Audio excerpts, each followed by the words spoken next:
Pessoal, muito boa noite a todos que estão aqui no Salão de Estudos, Centro Espírita Vinhas do Senhor aqui em Pouso Alegre, a todos que estão nos acompanhando através das redes sociais. Sintam-se presentes como se estivessem aqui conosco. Bem-vindos a todos. De início, como é do nosso hábito, é imprescindível nós realizarmos aqueles momentos de maior acalmia do nosso pensar, do nosso sentir. É público e notório o quanto que nós usamos a nossa capacidade mental, os nossos pensamentos, os nossos sentimentos, todos focados na matéria densa que nos rodeia e da qual somos possuidores através do nosso corpo físico. As preocupações materiais tomam conta de larga fatia de nosso tempo. E por vezes, nós nos esquecemos de olhar para dentro de nós, da espiritualidade da qual todos somos possuidores. Espiritualidade essa que, em verdade, é o que realmente importa, já que ela traz-nos a imortalidade. O momento da prece serve justamente para nós transcendermos um pouquinho essa nossa condição física e nos integrarmos com as energias positivas, com os pensamentos elevados dos nossos mentores espirituais que aqui se encontram, numa verdadeira rede de influências mútuas em que nós somos positivamente influenciados. Nesse momento, erguendo o pensamento a Deus, nós de início agradecemos a oportunidade da presente encarnação. Agradecemos o momento reencarnatório que estamos vivendo aqui em nosso país, nas atuais circunstâncias, e agradecemos a oportunidade de termos contato com a doutrina dos Espíritos, que tanto nos orienta acerca de nós mesmos e do que estamos fazendo aqui. É justamente neste clima de elevação no qual devemos nos manter que damos por iniciar a reunião de estudos nessa noite. Que Deus nos abençoe. Que assim seja. Pessoal, seguinte, olha, na semana passada a gente estava falando a respeito do capítulo de número 4, estão lembrados? Em que a gente abordou a questão do inferno. Olha que tema que a gente foi ver aqui, já que esse livro se chama O Céu e o Inferno, ou a Justiça Divina segundo o Espiritismo. Nós já abordamos a questão do céu, sob o ponto de vista de Kardec, o Espiritismo, e nós começamos a falar a respeito do inferno, isso na semana anterior. O que a gente viu na semana passada sobre o inferno? Nós vimos a intuição das penas futuras, o quanto que desde tempos imemoriais os seres humanos tinham noção que após a morte as pessoas boas iriam para um bom lugar e as pessoas ruins iriam sofrer de alguma forma, de algum modo, em algum local. Falamos alguma coisa a respeito disso daí. Vimos que existe dois tipos básicos de inferno, pelo menos aqui no nosso ocidente, né? O inferno pagão e o inferno cristão. Vimos as semelhanças e vimos as diferenças a respeito desses dois tipos de infernos. E vimos a questão do limbo, que era uma tradição dentro da Igreja Católica, embora não fosse um artigo real de fé dentro do catolicismo, mas que já foi eliminado aí desde alguns anos. O limbo já não existe mais, segundo aquilo que o catolicismo ensina aos seus adeptos. Hoje nós vamos falar alguma coisa a respeito do inferno pagão e do inferno cristão, para que a gente tenha uma ideia de como esse tema inferno é apresentado para as pessoas que nele creem. A gente, que todos nós sabemos que dentro do Espiritismo, esse inferno físico, geográfico, com chamas reais, onde os condenados vão para toda a eternidade, esse inferno não existe. É óbvio que após a morte, após o desencarne, aqueles indivíduos que estão momentaneamente desvinculados do bem divino, aqueles indivíduos que momentaneamente não querem seguir o bom caminho, vamos dizer assim, de qualquer religião, de qualquer crença, são localizados em regiões verdadeiramente infernais. Basta a gente ler algumas descrições nas obras de André Luiz, que nós vamos ter uma ideia muito nítida de como são essas regiões, tanto as regiões umbralinas, quanto as regiões abismais, localizadas abaixo da crosta da terra. Mas não tem nada aí de diabo, porque o diabo para nós é simplesmente um simbolismo. Ainda nós vamos ver isso daí nos capítulos seguintes. Existem seres humanos como nós, verdadeiramente diabólicos. Não resta dúvida. E o sujeito não precisa desencarnar para ser assim. Há pessoas encarnadas verdadeiramente diabólicas. É ou não é? Não tenhamos dúvidas sobre isso aí. Não são poucas, infelizmente, são muitas. E essas pessoas, quando desencarnam, não vão mudar da noite para o dia. Não vão mesmo. Né? Então, o Espiritismo mostra isso daí, que as pessoas vão para esses locais justamente por afinidade vibratória, mas que não ficam por lá eternamente, porque Deus é a suprema bondade, a suprema misericórdia. Cansado um dia de sofrer, brotando dentro dele o verdadeiro arrependimento, ele de lá será resgatado, colocado em colônias, né? Ou em estações transitórias nos próprios umbrais, onde ele vai ser cuidado, orientado e reencarnar novamente, já que o objetivo de todo mundo é atingir a perfeição. Conforme Jesus já havia nos garantido, nenhuma ovelha do seu rebanho se perderia. Ou seja, independente se o sujeito é ruim ou ele é bom, todos os dois, o bom e o ruim, um dia irão atingir a perfeição. Claro que um vai chegar mais cedo do que o outro, tá? Mas é sempre bom a gente ver esses quadros aí, para que a gente tenha ideia do porquê existem tantas pessoas nos dias de hoje que se dizem não religiosas, ou que até mesmo não acreditam em Deus. Porque as descrições aqui do inferno cristão, então, transcende, vamos dizer assim, aquilo que a gente vê nas mentes mais férteis daqueles indivíduos que escrevem os roteiros dos filmes de terror. Conforme a gente vai ver isso daqui. Mas primeiro a gente vai ver o inferno pagão, que por incrível que pareça, é muito mais justo do que o inferno cristão. Tá? Kardec coloca aqui que as descrições do inferno pagão estão quase que exclusivamente nos poetas antigos, nos escritores antigos pagãos, principalmente em Homero e em Virgílio. Quem foi Homero? Homero foi um poeta que viveu por volta do século X a.C.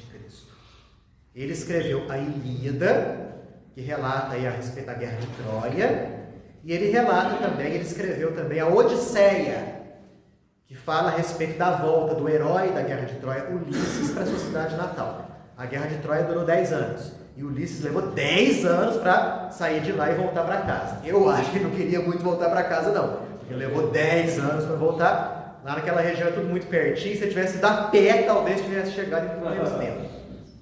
Mas como eu não li, sou ignorante nesse assunto, coisas devem ter acontecido nesse meio caminho. E quem foi Virgílio? Virgílio foi um poeta romano. Viveu por volta aí do século I a.C. E ele escreveu algumas obras conhecidas, dentre elas Eneida, que fala a respeito de Enéas, também um dos heróis lá da Guerra de Troia.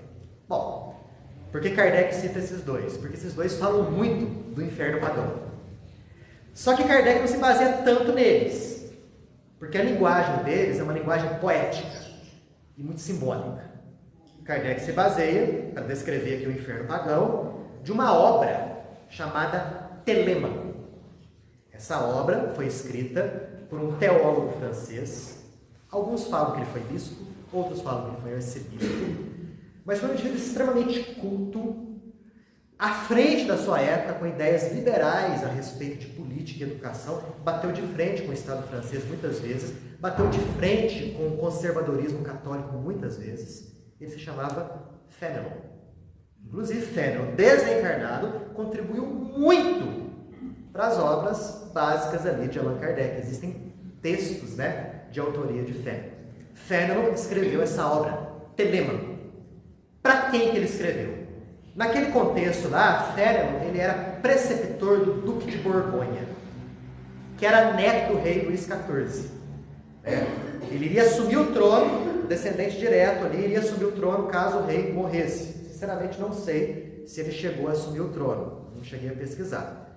Mas Fénelon educava esse indivíduo para ele ser o futuro rei. Ele era um preceptor.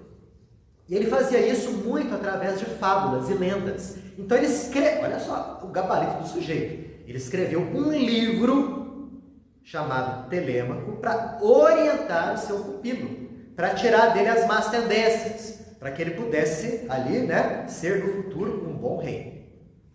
Telêmaco, segundo consta a lenda, era filho de Ulisses, o herói da Guerra de Troia. E nesse livro aqui, Telêmaco, ele é conduzido para o submundo, o Tártaro, que é o mundo dos mortos dos gregos. Ele é conduzido, né, tendo do seu lado ali uma entidade chamada de Mentor, que futuramente ele descobre ali que não é nada mais nada menos do que a deusa da sabedoria Minerva que o acompanhava, né, nesses locais aí. Então, todas as descrições que a gente vai ver aqui são descrições retiradas dessa obra, tá? Claro que nós não vamos ler tudo o que está aqui, porque senão vai ficar muito maçante, muito chato. Quem tiver a obra, leia. É curioso ver como que os antigos enxergavam o mundo espiritual, porque na verdade é um mundo espiritual. Claro que, sob o ponto de vista deles, com erros que nós sabemos que hoje, na verdade, não existe aquilo lá, muitas coisas, porém com toques de realidade. Vamos lá. O objetivo de Fénelon, ao escrever o Telêmaco, é justamente tirar, né, as más tendências do seu pupilo. Então ele foca muito no quê? Em descrever o Tártaro, né, que é o mundo dos mortos ali, para onde os maus vão, e também focar as penas, os sofrimentos dos maus reis. Ele não estava educando o sujeito ali, que ia ser um futuro rei, então ele focou ali em quem? Olha, os maus reis estão sofrendo lá no Tártaro. Não erre para você não sofrer as coisas que eles estão sofrendo. Basicamente isso daí. Tá? Então, por exemplo, o que tem nessa obra? De início, o Telêmaco, conduzido lá pelo mentor dele, chega até um rei babilônico chamado Nabofarzan. Esse rei estava sendo humilhado e acorrentado por ex-escravos. A gente vê muito isso na obra de André Luiz, né? Indivíduos que abusaram do mando, do poder, que prejudicaram inúmeras pessoas, empregados, escravos, e quando desencarnam, sofrem horrores nas mãos daqueles que por ele foram prejudicados no passado. Então ele descreve um rei. Pra você ter uma ideia, esse rei no passado, ele tinha um templo de mármore, onde existia uma estátua de ouro dele, onde dia e noite se queimavam incensos da Etiópia. Ele se achava um deus, mas morreu envenenado pela mulher que ele amava. Eu acho que ela não amava ele tanto assim, mas né, ele a amava muito. Então ele confiou cegamente nela. Ele foi envenenado, acabou desencarnando. E ele não era deus, coisíssima nenhuma, foi para o Tártaro, foi para o mundo espiritual inferior. E os escravos que ele havia prejudicado estavam lá esperando ele. Né? Traziam ele acorrentado, o injuriavam, xingavam, enfim, coisas desse tipo. Nada muito diferente daquilo que a gente vê na doutrina espírita. Viu homens que haviam vivido como pobres, mas que haviam buscado a riqueza por meio de fraudes, crueldades. O que mais que o Telêmaco viu lá no Tártaro, né? No umbral lá grego? Viu religiosos hipócritas que diziam amar a religião, mas que dela se utilizavam para satisfazer as ambições. Lá estavam os ingratos, os aduladores, os críticos perversos. Viu o julgamento de um vaidoso que se achava muita coisa e que lá reconheceu que ele não era tanto quanto ele pensava que era. Viu reis condenados pelo abuso do poder.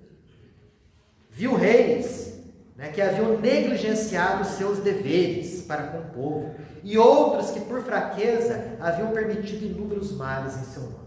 Enfim, ele viu muita gente sofrendo lá. Mas o que é interessante desse inferno pagão?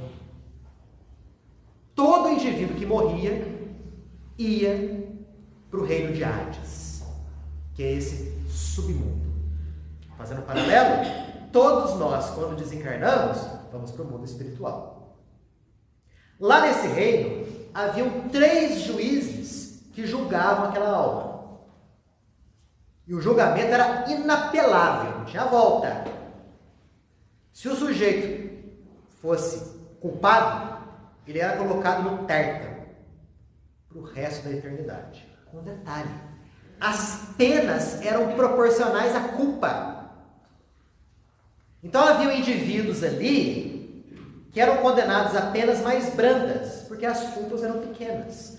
Outros condenados a penas mais intensas, porque as culpas eram enormes. Por exemplo, fala-se sobre a pena de Sísifo. Sísifo foi um sujeito que enganou os deuses gregos.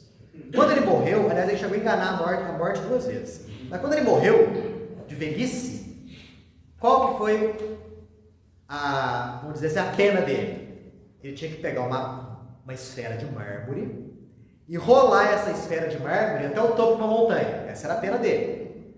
Só que quando ele estava quase chegando no topo, uma força fazia aquela esfera rolar até lá embaixo. Ele tinha que descer, pegar aquela esfera e tentar colocá-la no alto da montanha. Quando estava quase chegando, alguma força trazia a esfera para baixo. Né?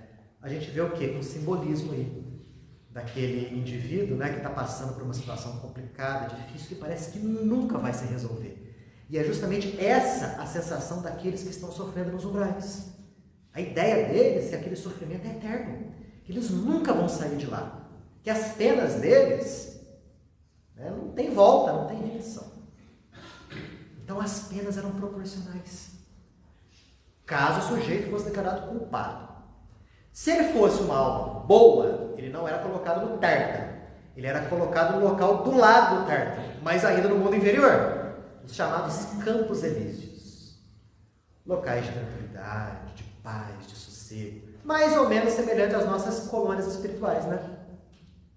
Interessante que eles ficavam durante 1000 anos nos campos elíseos, para poder tirar todos os vestígios de materialidade. Depois de 1000 anos, eles tomavam a água de um rio chamado Létis, para poder esquecer o passado. E reencarnavam. Então, olha só, os antigos gregos acreditavam em reencarnação. Né? Ou aquele sujeito que não era nem bom nem ruim, não ia nem para os campos elíseos, nem para o tártaro, ia para o chamado campo de Asfódelos, onde ele também não sofria, mas também não gozava das delícias lá dos campos elíseos. Mais ou menos isso daí. Então o inferno pagão era o inferno mais justo, né? Mostrava que após a morte os bons iam para um bom lugar e os maus sofriam. A ideia base era essa, tá? Esse inferno pagão serviu de modelo para o inferno cristão. Aí você pensa assim: nossa, o inferno cristão deve ser light comparado com o pagão. Muito pelo contrário. O quadro que nos foi apresentado do inferno cristão é tenebroso e muito pior do que o quadro do inferno pagão. Kardec coloca aqui, ó, que o que ele vai colocar aqui é retirado da opinião dos teólogos. Opinião essa que é uma resultante das opiniões dos doutores da igreja e da vida dos santos. Tá? Então ele começa falando mais ou menos o seguinte, a respeito do inferno. A maioria a gente já sabe das coisas aqui. Os demônios e os condenados, atualmente, são puros espíritos, ou seja, não tem corpo físico. E fala que o inferno é um local real, físico, geográfico, né? E que esse local não se sabe direito onde é que fica. Alguns falam que fica nas profundezas da Terra. Outros falam que fica em algum planeta, mas é um local inóspito, um local sem sol, sem lua, sem estrelas, estéril, um local onde a desolação e a tristeza são enormes. E ele continua falando o seguinte, que Santo Agostinho fala num lago de fogo e enxofre, contendo vermes e serpentes. Olha só as descrições que são feitas, olha só os exageros. Que o fogo do inferno, que ninguém sabe qual é a natureza desse fogo, é um fogo que queima os condenados por fora e por dentro. É um fogo que penetra pela medula dos ossos, por todos os sentidos, por todos os órgãos, né? Queima por fora e por dentro, um detalhe. Queima, mas não consome. Se eu pegar um pedaço de carne, eu estou fazendo churrasco, e de repente esse pedaço de carne cai lá nas chamas, o que acontece com ele? Ele queima e se consome, vira um carvão. Nesse fictício inferno, com o qual é utilizada a imagem para assustar as pessoas, é isso daí, os condenados são queimados por toda a eternidade. E as suas carnes não são consumidas, o que é pior, né? Esse lago de fogo e enxofre, contendo vermes e serpentes, picam essas pessoas por toda a eternidade. E ele fala também dos êxtases de Santa Teresa d'Ávila. Os autores cristãos, católicos, né, falam que os santos, em espírito, iam até o inferno, para poder enxergar como que ele era e descrever as imagens para os crentes aqui de baixo. Os católicos, né? E isso daí tem um fundo de verdade. Aqui no Espiritismo a gente aprende o quê? Que as pessoas passam, algumas delas, pelo fenômeno do desdobramento espiritual. E vão para regiões do plano espiritual. Por exemplo, regiões de sofrimento. E lá eles veem o sofrimento das pessoas. E voltam aqui para nos contar. O inferno de Dante, mais ou menos isso, né? Dante, obviamente, ele foi até os infernos, ao purgatório e ao céu em desdobramento espiritual. Só que ele descreveu de acordo com o quê? Ele descreveu de acordo com aquilo que ele conhecia, de acordo com o grau de conhecimento dele. Então, aquilo que ele via sofria uma deformação daquilo que ele conhecia. Com os santos, a mesma coisa. Por exemplo, o que Santa Teresa descreve? Que no inferno existe uma cidade. Olha que coisa interessante. Na doutrina espírita, algo parecido, né? Existem as cidades trevosas, as cidades umbraleiras. Né? Livro Libertação, capítulo 5, se eu não me engano. André Luiz descreve uma cidade subcrostal. Uma cidade localizada nas entranhas da Terra. Ele vai na descrição minuciosa do local, uma coisa que se assemelha muito ao que Santa Teresa descreve de uma cidade com vielas curtas, aliás, estreitas, compridas, um chão lodacento, casas horríveis, muralhas, seres tenebrosos. Então, algo parecido com aquilo que a literatura espírita nos traz. Esse inferno também tem, obviamente, os seus demônios, que tomam todas as formas inimagináveis e possíveis a fim de torturar os condenados por toda a eternidade, né? E o escritor católico que escreve isso daqui até fala, né, que eles têm como ofício o de serem carniceiros e cozinheiros dos condenados. Lembrando o quê? Que eles não estão cozinhando nada para os condenados. Os condenados são a comida ali, né, no caso. Né? A carne seria deles, né? Os condenados são punidos por todos os seus órgãos e por todos os seus sentidos, porque pecaram contra Deus. Os delinquentes da gula são atormentados pelos demônios da gula. Os delinquentes da luxúria, pelos demônios da luxúria. Os delinquentes da preguiça, pelos demônios da preguiça. Então, existe o quê? Um demônio para cada tipo de dor, problema e dificuldade de pessoa. Certo? Essas são as descrições, bem por alto, do inferno. Essas descrições também envolvem o quê? Montanhas enormes, com inúmeros precipícios e desfiladeiros. Descreve também florestas lúgubres, imensos campos secos, poços contendo lágrimas, e por aí vai. A imaginação aí não tem limites. E a gente pode até afirmar, muitas dessas descrições realmente foram vistas por esses santos católicos. Só que eles interpretavam de acordo com aquilo que eles conheciam. Então, aquilo que eles escreviam vinha deformado do conhecimento que eles tinham. E o pior de tudo é isso. O pior de tudo é onde Deus se encontra nesse inferno. Deus? O que os escritos da tradição falam? Que Deus, no final dos tempos, intervém fazendo 2 milagres. Um deles é o milagre da ressurreição dos corpos. Todos nós já ouvimos falar a respeito disso. O que eles não sabem, gente, que quando eles falam na doutrina católica e na doutrina protestante da ressurreição dos corpos, sem querer, eles estão falando, sabe do quê? Reencarnação. Eles não sabem disso. Um dia vão saber. Só que aqui eles interpretam de maneira literal.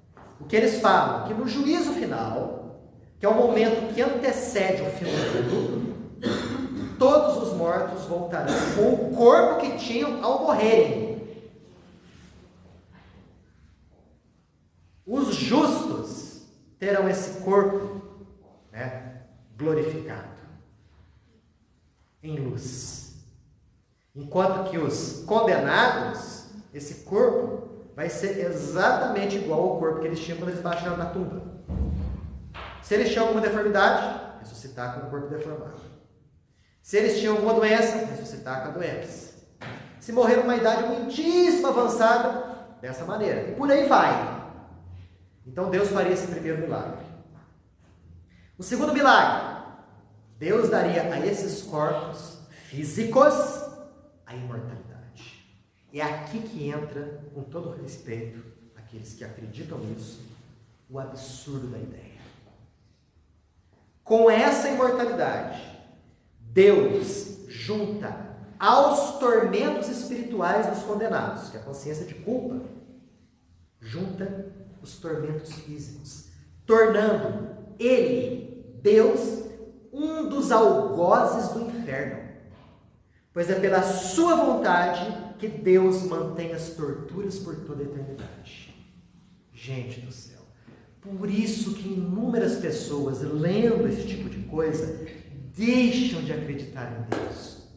Como que você pode conciliar a ideia de um Deus bom, justo, honesto, misericordioso, com um Deus que faz questão de manter um corpo em pedaços, imortal, sofrendo por toda a eternidade? Me expliquem, como que dá para a gente conciliar essas coisas? Não tem como conciliar. Por isso que muitos abandonam a religião. Muitos descreem de Deus. Muitos se tornam ateus.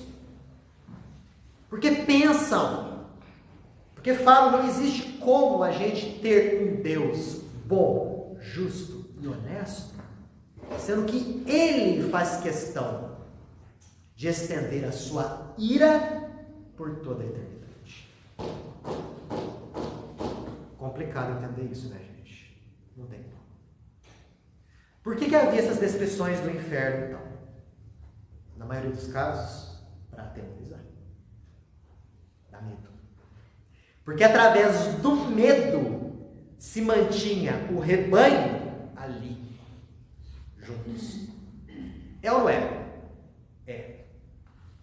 O diabo, infelizmente, foi um poderoso adepto das religiões tradicionais durante muito tempo. Forçoso a dizer isso.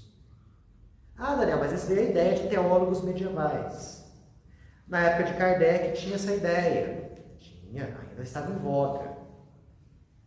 Se bem que o próprio Kardec faz uma ressalva de que mesmo no seio da igreja, naquele tempo, ali, século XIX, já existiam inúmeros pensadores que consideravam aquelas imagens todas do inferno como coisas simbólicas, e não como coisas reais. Já era um avanço. Né? E como que a gente está nos dias de hoje? Fui fazer uma pesquisa a respeito disso. Eu li muita coisa, inclusive de um padre, não vou citar o nome, que é muito ativo nas próprias redes sociais, né? Escreveu livros, faz palestras e tudo mais, e ele estava escrevendo a respeito do inferno. E lá pelas tantas, ele confirma tudo isso aqui. E além do mais, fala que é imprescindível falar a respeito das dores do inferno, a fim de que os indivíduos que creem em Deus possam continuar crendo em Deus. Seguindo basicamente a seguinte coisa: eu vou seguir os ensinamentos de Deus porque eu estou com medo do inferno. Ainda nos dias de hoje existe esse tipo de ideia, e muitos ainda acreditam, mas há sopros de esperança por aí. Faz algum tempo, não sei se foi em 2015 ou 2017, numa conversa com bispos ou cardeais, o então Papa agora, Papa Francisco, falou que o inferno, como é entendido, deve ser visto sob um ponto de vista simbólico. E que o inferno não é eterno, porque Deus não condena eternamente. Já é um bom avanço, não é mesmo? Ele já falou até de Adão e Eva, né? Sim, que é uma simbologia. Né? Quer dizer, existem dentro do próprio corpo da igreja, já existe um certo movimento no intuito de modificar essas disposições a respeito de certos pontos de fé. É claro que muitos dentro do movimento católico não gostaram daquilo que o Papa Francisco disse. Outros estavam de acordo, aderiram. Nós aqui estamos analisando a coisa sob o ponto de vista espírita. O que a gente sabe é que ideias antigas não se sustentam por muito tempo. O próprio Kardec fala isso.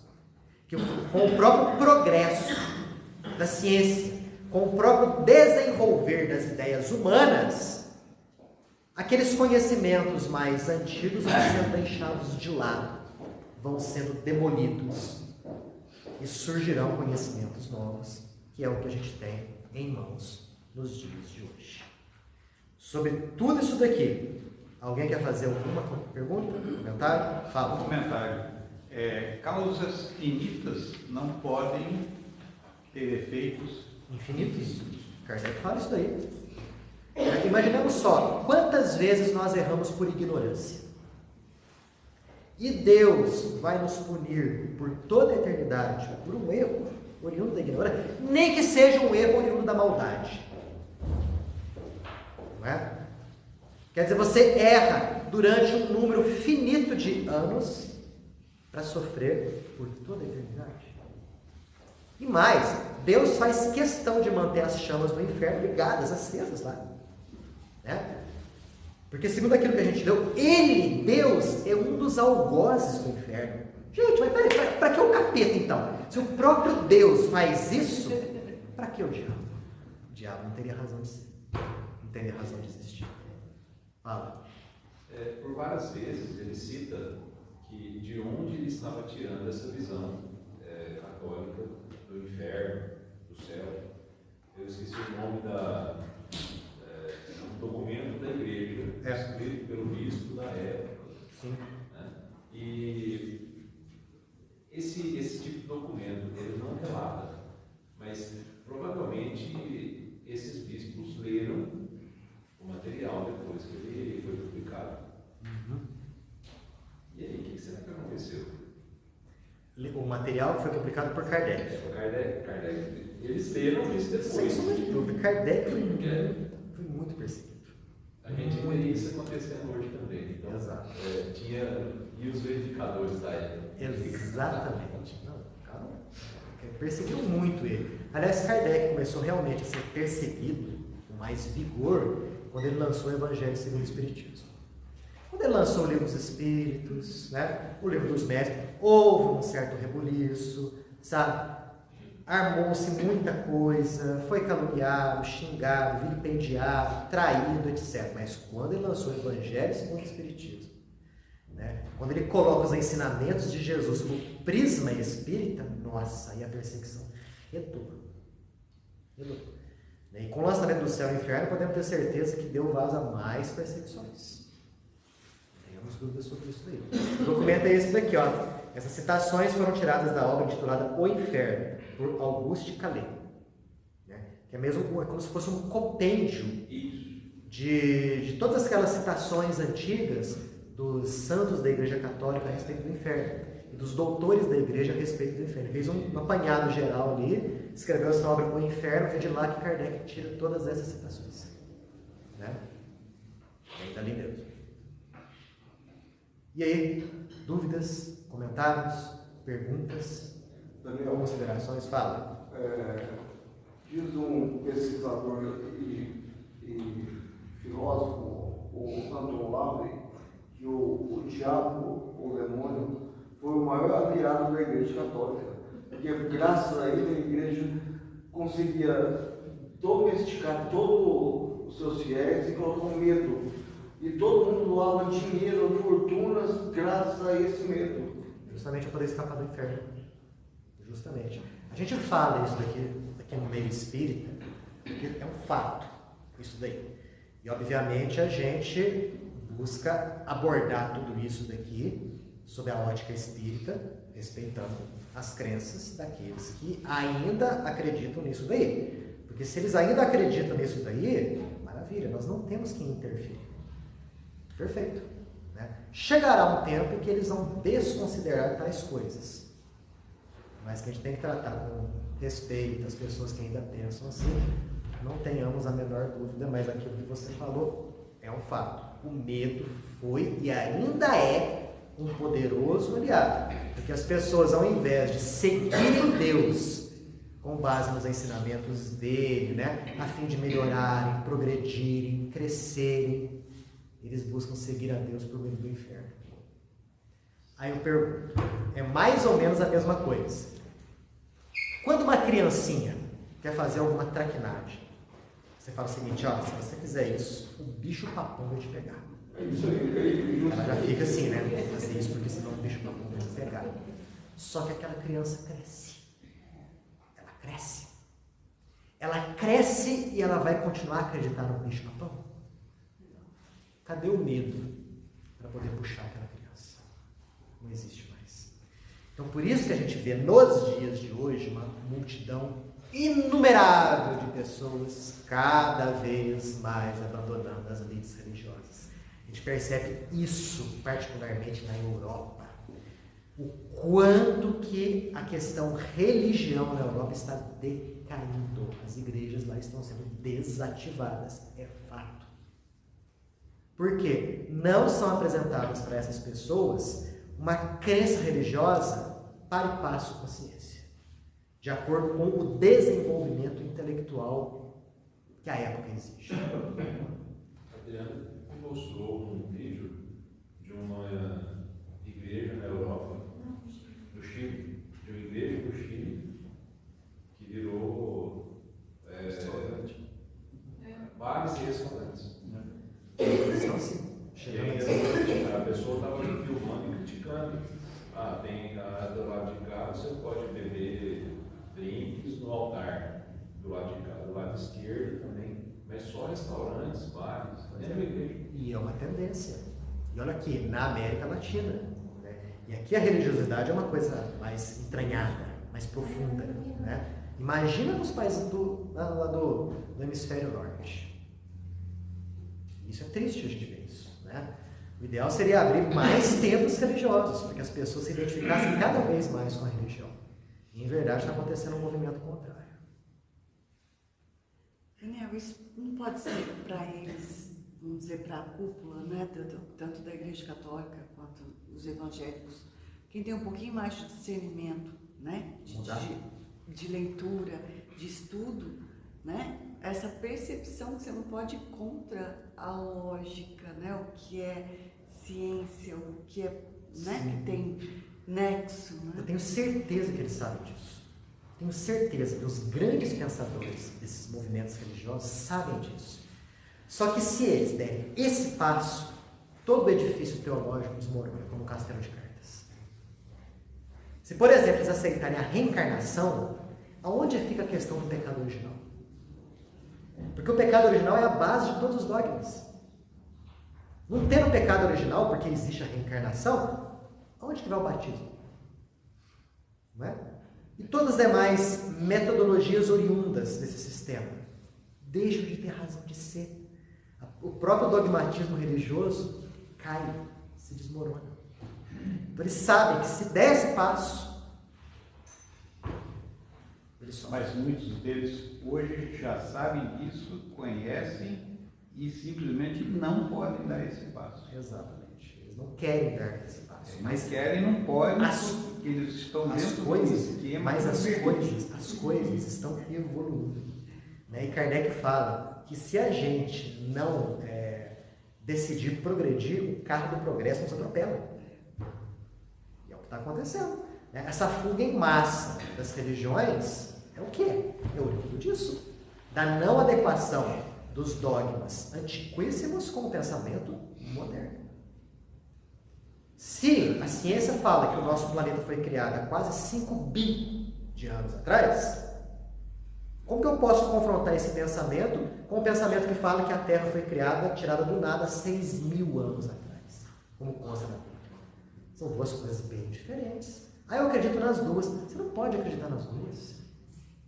Porque são coisas que são antagônicas, não dá. A verdade não pode existir simultaneamente nisso. Ou você escolhe um, ou você escolhe o outro.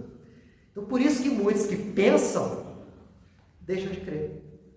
Ou enfraquecem a sua crença. Não é à toa que aumenta muito o número de indivíduos viciados, indivíduos que praticam aborto, enfim, porque a crença religiosa que lhes foi dada lá no começo é insuficiente para lhes orientar durante a vida. Fica só uma religião de fachada, só um rótulo. E nós, no movimento espírita, a gente tem que tomar muito cuidado para que o movimento espírita não entre por esse caminho. Ao invés de ser uma religião que realmente religa o indivíduo com Deus, através da sua conduta, vira uma religião simplesmente de aspectos exteriores. A gente tem que ter muito cuidado, porque dentro do próprio movimento espírita, há pessoas que insistem em fazer as coisas desse modo. São os próprios emissários das trevas que reencarnam com esse tipo de propósito. O Daniel, sim. Aquele que escreve aquele livrinho,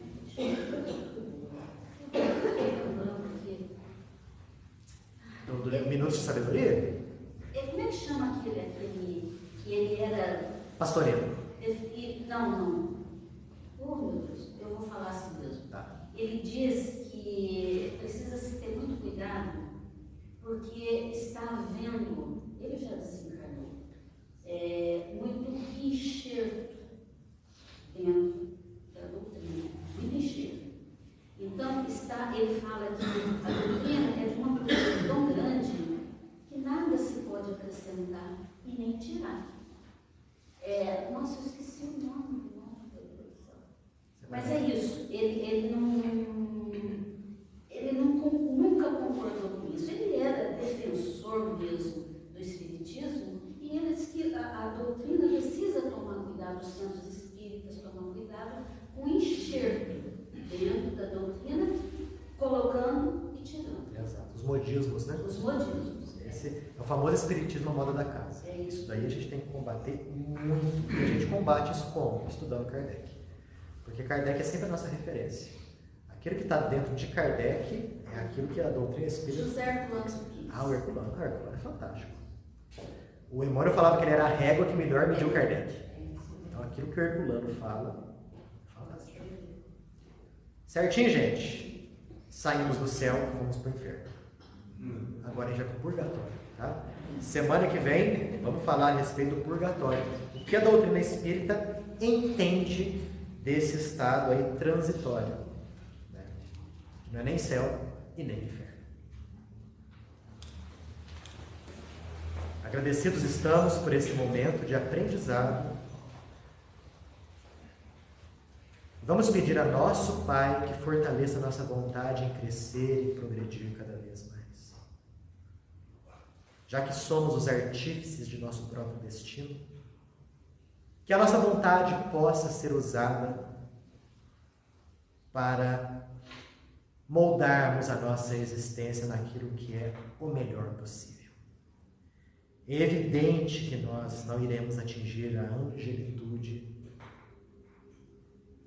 através de um passo só. É certo que os erros nossos ainda nos acompanharão durante muito tempo, muitas encarnações, mas não menos certo é que a partir do momento que nós nos conscientizamos que somos imortais e que a angelitude é o nosso destino, esse pensamento deve nos robustecer a prática de melhorar sempre. Dia após dia, na identificação dos nossos erros para vencê-los e no olhar de nossas virtudes para aprimorá-las. Deus nos abençoe hoje e sempre. Que assim seja.